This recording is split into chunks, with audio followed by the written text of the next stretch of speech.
My sister gave me this old satellite dish. I've always wondered if I can convert one of these into a terrestrial TV antenna. I have a few ideas on what to do, so let's hop to it.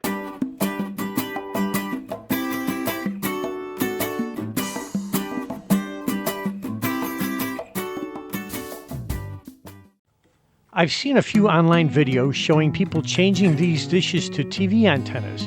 Unfortunately, most of them just show how to bolt a store-bought TV antenna to either the mounting pole or the dish LNB arm.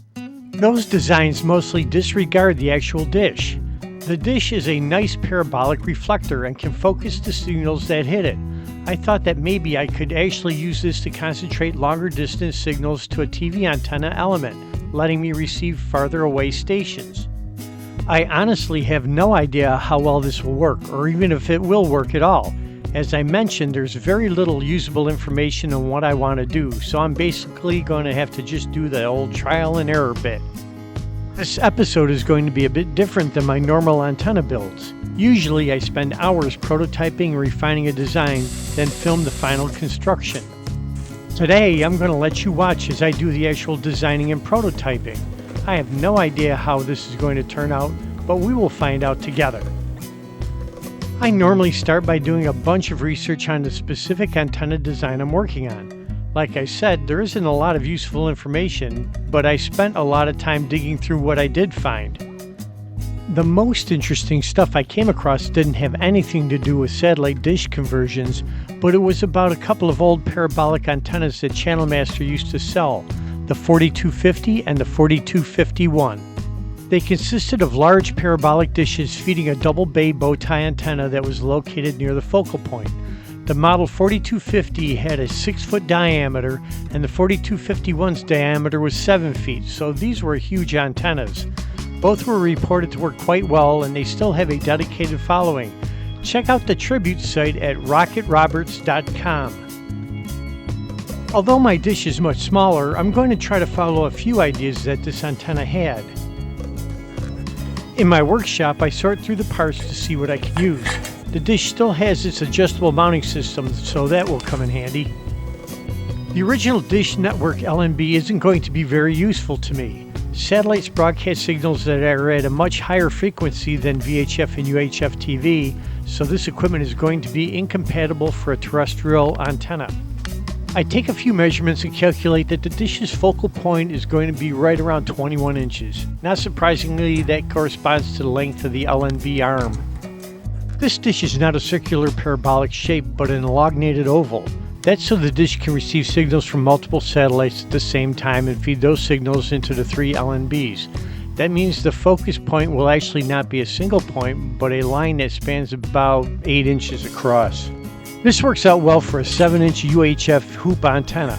I'll make a modified one and mount it at the end of the arm. I start by cutting the element wire. Because I'm prototyping, I'll just use some inexpensive 16-gauge galvanized. If I get results with this, I'll upgrade the element.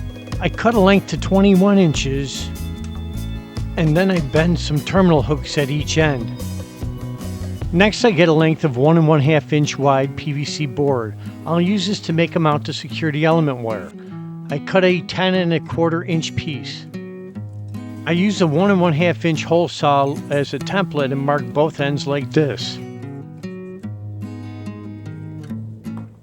I use my hand jigsaw to cut these into radius ends.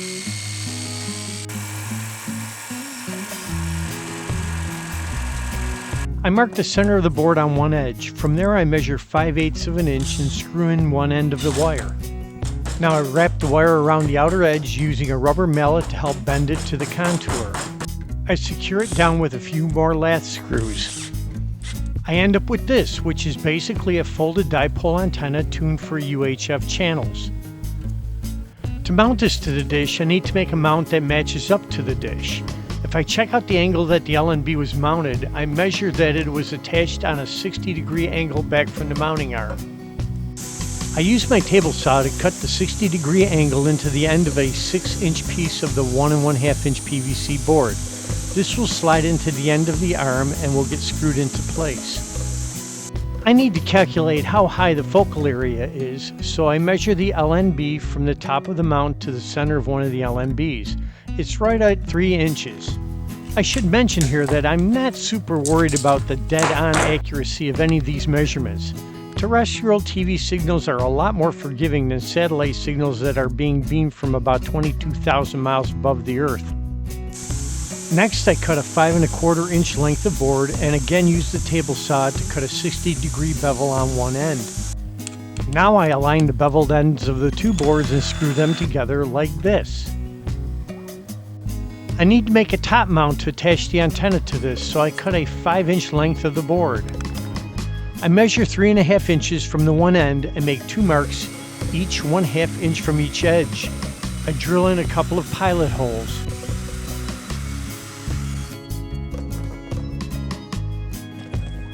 Next, I screw the board to the top of the bracket that I had made. I make sure the boards all line up square to each other. I screw the center of this antenna into the end board like this and end up with this.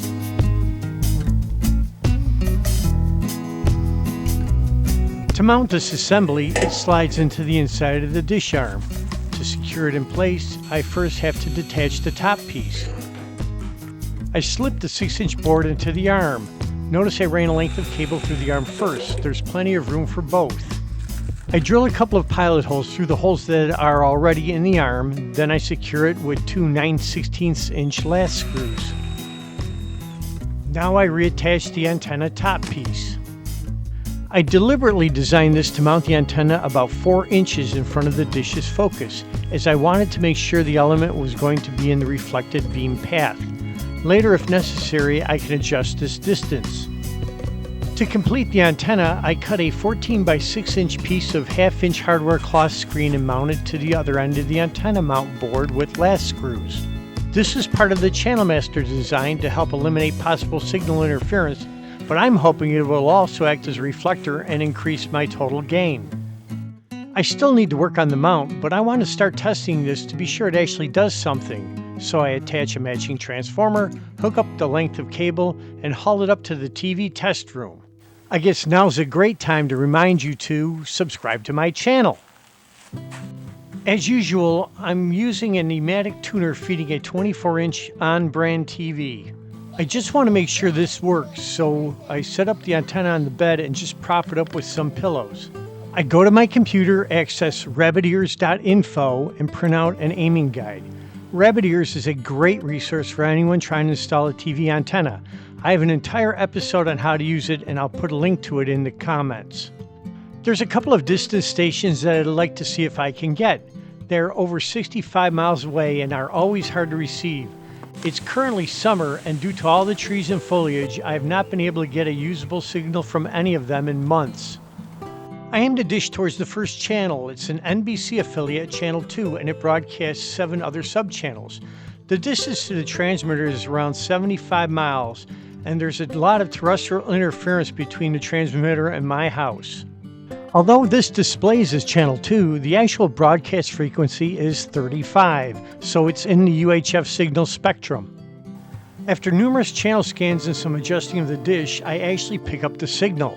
It's out at 40%, but I'm really shocked I have it at all. The signal breaks up but is almost watchable.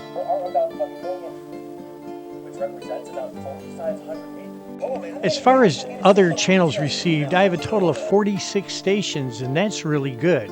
The odd part is many of the channels I'm receiving aren't in the same direction as the dish is pointed in. I'm figuring that some signals are coming in from the sides of the dish and getting to the antenna element. Let's see if a better element will help out. I remove the antenna and take it back down to my workshop. I've wanted to try some aluminum flashing as an antenna element, so I cut a 1/2 inch strip and replaced the galvanized wire with it. I take it back upstairs, install it again, and run another scan. Well, it really didn't improve anything. In fact, it may have made things a bit worse, with Channel 2 signals very unstable now. I take the antenna back into the workshop and remove the flashing. I'm just going to install my favorite element, a length of 10 gauge copper solid wire. This should give me the best reception. The antenna is installed again, and I run another scan. I'm now receiving 58 channels. The most channels I've ever received was 66, but that was using a directional antenna and doing a composite of multiple scans in a 360-degree circle. For a stationary antenna, this is the most I've ever been able to get. The Channel 2 stations are still subject to some breakups, but the signal is now averaging over 46%. Having this dish propped up on pillows really isn't helping things, so I think I'll take everything back to the workshop and make up a proper mount. I have the original pole mast, so I'll just take this scrap piece of board and bolt it down. It's nothing fancy, but it will be more accurate and easier to aim. I mark a couple of mounting holes and drill them through the board. Some machine screws, washers, and nuts, and this mount is ready. This is still a test mount. If I decide to permanently mount this antenna, I'd find a more permanent spot on my house. This thing is pretty bulky and heavy, but it works pretty well. Now I can use all the functions on the mount, including the ascension and declination adjustments, and I can now rotate the dish if necessary too. So far, I'm very impressed with the performance of this dish antenna, so let's try something even harder. There's another station I can occasionally receive, Channel 7 and 6 of its substations. It's about 70 miles away, and there's some heavy terrestrial interference between our locations. It's also not in the same direction as Channel 2. The station signal isn't clear enough for the autoscan to detect it, so I'll use the Imatix manual search function. Although the channel displays as Channel 7, Rabbit Ears tells me that it's broadcasting on 34, so I input Channel 34 into the screen and slowly move the dish.